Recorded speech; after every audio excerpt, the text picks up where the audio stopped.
नमस्कार दोस्तों, मैं अरुणजीत सिंह भदौरिया, संस्थापक एवं राष्ट्रीय अध्यक्ष जनशक्ति वेलफेयर सोसाइटी। आज की जो युवा पीढ़ी है उसके लिए मैं एक scope, earning scope, money scope के लिए हम जरा बात करना चाह रहे थे। तो बहुत सारे कॉल मेरे पास आते हैं कि भाई साहब, नौकरी अगर नहीं है तो क्या करें। तो फिर मेरे पास एक ही रास्ता दिखता है कि मैं उनको ये समझाने का प्रयास करता हूँ कि नौकरी नहीं है तो क्या करें। उसके लिए या तो बिजनेस करें, वो पैसा होना चाहिए आपके पास, और नहीं तो थोड़ा बहुत आपको कुछ ना कुछ करना पड़ेगा। तो इन सबके बीच में एक है जिसको हम बोलते हैं शेयर मार्केट।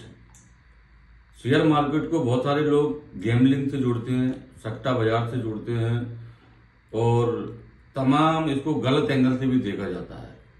लेकिन मैं आपको बता दूं कि शेयर मार्केट गलत नहीं है। शेयर मार्केट एक ऐसी जगह है जहां लोग इन्वेस्ट करते हैं और वो ये उम्मीद करते हैं कि उनको कुछ लाभ मिले। तो शेयर मार्केट काम कैसे करता है? तो शेयर मार्केट काम जब ही करेगा जब बेचने वाला होगा, खरीदने वाला होगा। जब कोई बेचने वाले हैं, खरीदने वाला नहीं होगा तो बेचेगा नहीं आपका माल। तो आदान प्रदान की जो एक्सचेंज रहता है वो जरूरी है शेयर मार्केट के अंदर। तो शेयर मार्केट में 3 फेज होते हैं। सबसे पहला फेज, यह तो अप ट्रेंड होगा, डाउन ट्रेंड होगा, फिगर यूं होगी, या ये वाली फिगर यूं हो जाएगी, ऊपर हो जाएगी, मतलब up trend and down trend. इन दोनों के बीच में एक होता है कंसोलिडेटेड फिगर। ना वो अप होती है ना वो डाउन होती है, एक जगह वो स्थिर बनी रहती है। That is called consolidated figure. अगर मार्केट अप ट्रेंड में है तो हमें पैनिक होना चाहिए या ग्रेडी होना चाहिए, क्या होना चाहिए?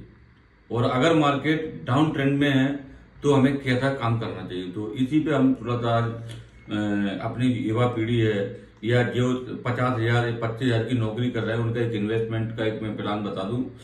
तो भर भर की क्वांटिटी नहीं खरीदना। सबसे पहले कंपनी का फंडामेंटल चेक करना है। जैसे उदाहरण के तौर पे ऑटोमोबाइल है, टाटा है, सबको पता है, कम से कम कुछ नहीं तो 10-50 साल चलेगी तो आप उसमें इन्वेस्ट कर सकते हो। आप अशोक लेलैंड में इन्वेस्ट कर सकते हो। बैंक हैं, गवर्नमेंट जैसे बैंकों में भी HDFC one of the largest bank in India, और इसके साथ में SBI तो काफी बड़ी बैंक है, इसमें भी इन्वेस्टमेंट किया जा सकता है। फिर कुछ मिड कैप कंपनी होती है, कुछ स्मॉल कैप कंपनी होती है। जब आप थोड़ा सा ग्रो करने लगते हो तो आप थोड़ी सी रिस्क लेना सीख जाते हो। तो क्या होता है, जो बड़ी लार्ज कैप कंपनी है वो आपको 5-6 साल में डबल करके दे सकती है, इससे ज्यादा आपको नहीं मिलेगा ना आपको करना। लेकिन जो मिड कैप है, स्मॉल कैप है, इनमें जितनी ज्यादा ग्रोथ है उतनी तेजी से इनमें डाउनफॉल भी है। तो इस दौरान हमें क्या करना चाहिए? इस दौरान हमें पेशेंस रखने की जरूरत है। और थोड़ा सा मान लो आप चाहते हो कि मैं किसी जगह 1,000 का इन्वेस्टमेंट करूंगा, तो मिड कैप और स्मॉल कैप में क्या होता है कि ये 40% अगर आपको ग्रोथ दे रहे हैं तो ये 50% नीचे गिरने की भी ताकत रखते हैं।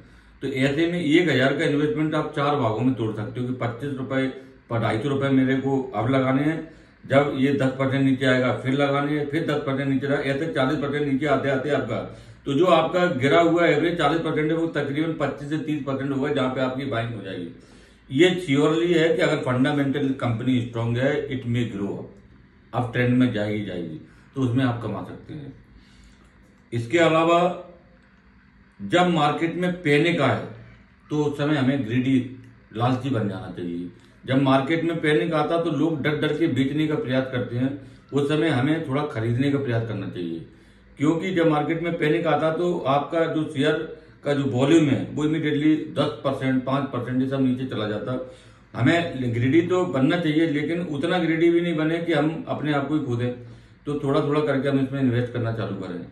जब मार्केट में ग्रेडीनेस आ जाए, लालच आ जाए, मार्केट में दिख रहा कि हर आदमी लग रहा सारा ग्रीन मार्केट देखने लगे, तो फिर क्या होता है कि आदमी सोचता है अब तो बहुत प्रॉफिट आने वाला। उस समय बी केयरफुल, पैनिक हो जाना चाहिए। क्यों?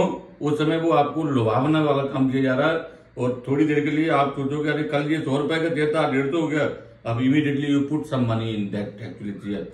और वो क्या होगा कि 2-3 दिन बाद तुम्हें लगेगा ये 2 से हो गया, तो फिर आप कुछ और लगाओगे, और वन डे विल कम, वो शेयर 50% नीचे आ जाएगा।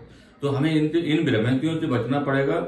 और जब मार्केट में पैनिक है आप ग्रेडी हो जाएं, जब मार्केट में ग्रेडी है आप पैनिक हो जाएं। और इस सिद्धांत से अगर आप काम करेंगे तो आपको शेयर मार्केट में कोई भी लॉस नहीं होने वाला है। और मेरी कोई सेबी रजिस्टर्ड नहीं हूं मैं, लेकिन फिर भी मैं अपना जो एजुकेशनल पर्पज से मैं आप लोगों के बीच में बताता हूं। जिस भी व्यक्ति को कोई भी जानकारी चाहिए हमारे इस यूट्यूब चैनल के माध्यम से, उसमें आप कमेंट बॉक्स में डाल सकते हैं वीडियो के नीचे, हम आपको कंप्लीट जानकारी देंगे। जय हिंद, जय भारत, जय श्री राम।